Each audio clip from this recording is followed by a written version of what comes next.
Some iLogic enhancements. Now we have code blocks, which is like working with a puzzle. Just dragging and drop these component pieces in there, lining those up, snapping those together. You've got copy and paste, undo and redo as well. You can show and hide the text preview if you don't want to see that. You're just placing out the informed design blocks here. This just allows us to place these in a drag and drop, representing the conditions, else if this happens, ratio here, whatever you're working with. As you start placing with those, it updates the script down below. iLogic is programming.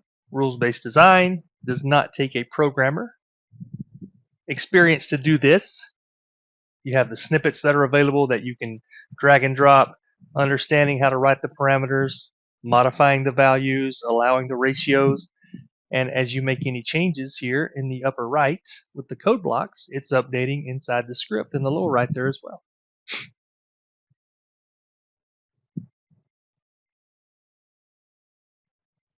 So any changes made automatically get updated, and everything is accounted for here.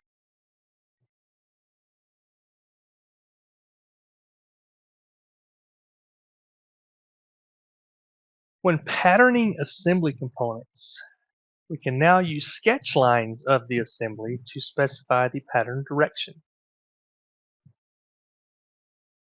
So in this case here, we want to pattern our beam or column, and we want to give it both directions.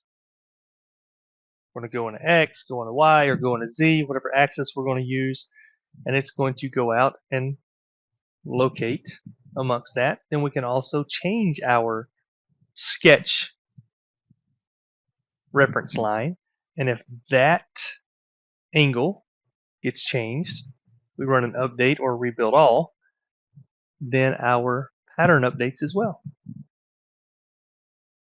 So in this case, we go out, we go into the sketch, we make our changes, we finish the sketch, we come out, we rebuild all, and our pattern is updated to match the sketched line reference.